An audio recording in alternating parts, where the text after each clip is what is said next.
Hello बच्चों, तो चलिए इस प्रश्न को पढ़ते हैं। अग्रांकित चित्र में एक धावक का समय वेग ग्राफ प्रदर्शित है। ग्राफ से गणना कीजिए कि 16 सेकंड में धावक अपनी यात्रा के आरंभ से कितनी दूर है। यह भी गणना कीजिए कि t बराबर 11 सेकंड पर धावक का त्वरण क्या है। ठीक है, तो हमें t बराबर 11 सेकंड पर धावक का त्वरण भी बताना है और बताना है कि 16 सेकंड में धावक अपनी यात्रा के आरंभ से कितनी दूर है। ठीक है, तो प्रश्न में आगे बढ़ने से पहले इस प्रश्न से संबंधित जो मुख्य अवधारणा है उसकी हम चर्चा कर लेते हैं। ठीक है, तो देखो मुख्य अवधारणा क्या हो जाएगी। हम जानते हैं कि हमारे पास जो वेग समय ग्राफ होता है या समय वेग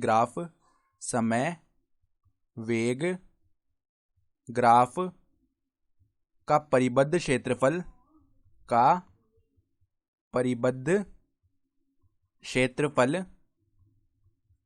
विस्थापन को व्यक्त करता है। विस्थापन को व्यक्त करता है।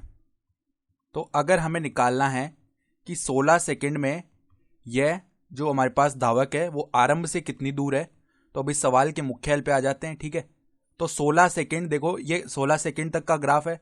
तो हम क्या करते हैं, यहाँ पर ये जो ग्राफ है ना, इसका परिबद्ध क्षेत्रफल निकाल लेते हैं। उसका मतलब क्या हो गया कि जो हमारे पास पूरा क्षेत्रफल है ग्राफ का वो निकालेंगे। तो उसके लिए देखो यहाँ पर एक बिंदु हमने ओ बोल दिया, फिर यहाँ पर एक बिंदु ए बोल दिया। ठीक है, ए से हमने क्या किया, लंब डाला। ठीक है, लंब डाला नीचे, और इस बिंदु यानी जो 2 पर आ रहा है बिंदु, यहाँ पर बी बोल दिया है। ठीक है, फिर हमने क्या किया, इस बिंदु को बोल दिया है सी। ठीक है, और हमने यहाँ से भी एक लंब डाला नीचे की तरफ, और 10 इकाई पर हमारे पास जो बिंदु आ रहा है उसको हमने क्या बोल दिया, डी बोल दिया। ठीक है, फिर यहाँ पर हमने क्या किया, देखो इस बिंदु को हमने ई बोला है और यहाँ से लंब डाला, और जो 12 पर बिंदु आ रहा है उसको हमने एफ बोला है।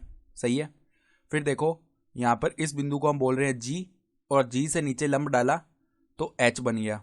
तो हमें क्या करना है, ये जो पूरी आकृति बन रही है ओ ए सी ई जी एच ओ, ठीक है, तो इस पूरी आकृति का परिबद्ध क्षेत्रफल निकालना है। कौन सा क्षेत्रफल हो जाएगा, ध्यान से देखना, ये हमारा पूरा का पूरा क्षेत्रफल आ जाएगा ना। ठीक है, जो कि परिबद्ध है, तो ये पूरा क्षेत्रफल हमें निकालना है।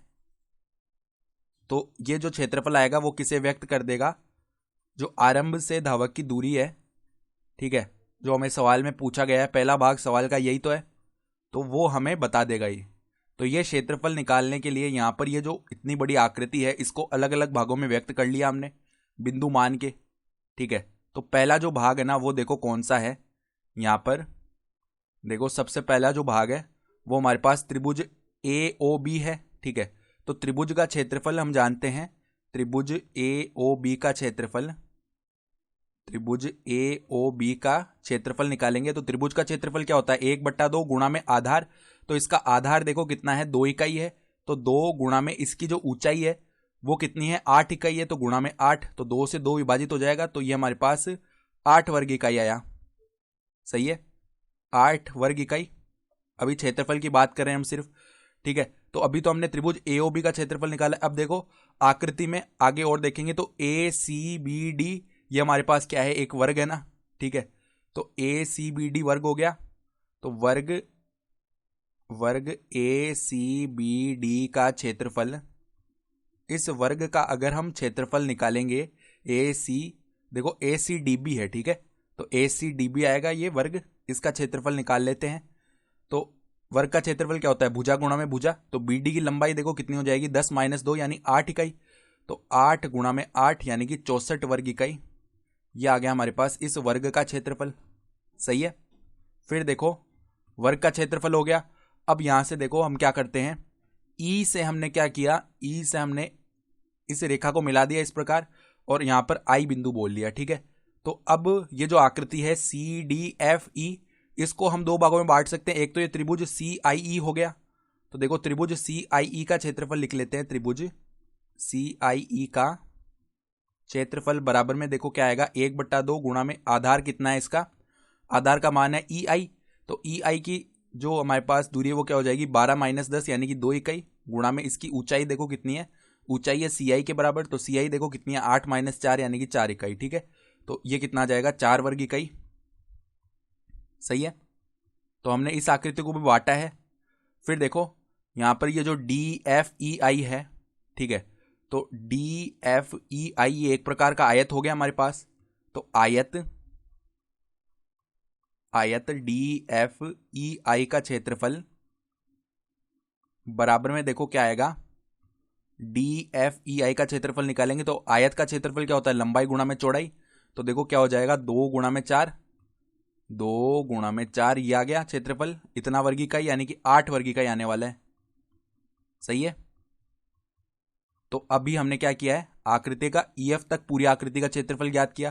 फिर देखो अब हमारे पास वर्ग बचा हुआ है EFHG, तो वर्ग EFHG का क्षेत्रफल बराबर में देखो क्या आएगा, बराबर में भुजा गुणा में भुजा, यानी कि देखो भुजा कितनी है, 16 - 12 यानी 4 इकाई की भुजा है, तो 4 गुणा 4 आ जाएगा। तो ये कितना बन गया, 16 वर्ग इकाई। ठीक है। अब हमें अगर आरंभ से धावक की दूरी निकालनी है, आरंभ से 16 सेकंड बाद धावक की दूरी ये लिखेंगे। तो यहां पर जो पूरा परिबद्ध क्षेत्रफल है इस आकृति का वो निकाल लेंगे। तो हमने अलग अलग भागों में क्षेत्रफल निकाला है, इन सभी को जोड़ देते हैं। ठीक है। तो देखो 8, पहले 8 था, फिर 8 प्लस में 64, 8 प्लस 64 प्लस में क्या हो जाएगा 4। ठीक है। प्लस में क्या आ जाएगा 8 और प्लस में क्या हो गया 16, इतना वर्ग इकाई। यानी कि ये क्या है, दूरी आई है ना, तो ये मीटर में आ जाएगी दूरी हमारी। सही है। तो ये दूरी हमारी मीटर में आएगी बिल्कुल, क्योंकि देखो यहाँ पे जब हम क्या कर रहे हैं, वेग और समय को गुणा कर रहे हैं, तो मीटर प्रति सेकंड गुणा में सेकंड, तो सेकंड से सेकंड विभाजित होकर मीटर ही आएगा ना, तो ये दूरी हमारे पास मीटर में आई। तो अब देखो यहाँ पर ये जो हमारे पास दूरी है कितनी आएगी, इन सबको जोड़ लेते हैं हम। तो 64 प्लस में 4 68 हो गया, 68 प्लस में देखो 16 प्लस 16 यानी 32 हो गया। तो ये कितना बना देखो हमारे पास 100 मीटर। ठीक है। तो 100 मीटर आ गया, ये हमारी आवश्यक दूरी हो जाएगी। तो एक भाग तो हमने हल कर लिया। अब देखो दूसरे भाग में बोला है कि यह भी गणना कीजिए कि t बराबर 11 सेकंड पर धावक का त्वरण क्या है। तो t बराबर 11 सेकंड देखो 10 और 12 के बीच में आ रहा होगा। हम जानते हैं वेग समय ग्राफ का जो हमारे पास जो त्वरण है वो क्या होता है, वेग में परिवर्तन की दर होती है त्वरण। ठीक है। तो यहाँ पर t बराबर 11 सेकंड पर वेग में जो परिवर्तन है वो हम देख सकते हैं। देखो 10 से 12 सेकंड में जो त्वरण है वो किस प्रकार बदलेगा, देखो वेग c से लेकर e तक आ रहा है। ठीक है। तो हम क्या करते हैं, यहाँ पर अगर त्वरण निकालेंगे ना, तो इस कोण को एक बार के लिए हमने थीटा बोल दिया है। ठीक है।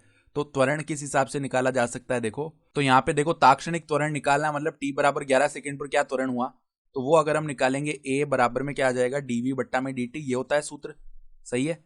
तो अब देखो dv बट्टा dt यहाँ पर ये किसको व्यक्त करेगा, यहाँ पर टेन थीटा निकालेंगे उसके मान को व्यक्त करेगा। तो टेन थीटा क्या होता है, लंब बट्टा आधार। तो लंब यानी कि CI कितना है 8 - 4 तो 4 हो गया, बट्टा में जो आधार है वो क्या है IE, तो 12 - 10 यानी कि 2 हो गया। ठीक है। तो ये आया हमारे पास 2। तो ये तो क्या आया जब हमने थीटा ये माना। ठीक है। और वैसे क्या हो रहा है यहाँ पर देखो वेग में परिवर्तन की जो दर है वो क्या हो रही है, यहाँ पर ऋणात्मक आएगी ना वेग में परिवर्तन की दर, क्योंकि जो वेग है वो कम हो रहा है समय के साथ साथ, बढ़ नहीं रहा, कम हो रहा है ना, तो ये त्वरण क्या आएगा, ऋणात्मक आएगा। ठीक है। तो देखो t बराबर 11 सेकंड पर, ये तो हमने थीटा कोण इस हिसाब से लिया था, हमने E से C तक त्वरण निकाला है, लेकिन ये आ तो वैसे C से E तक रहा है ना। तो अब देखो t बराबर 11 सेकंड पर, t बराबर 11 सेकंड पर धावक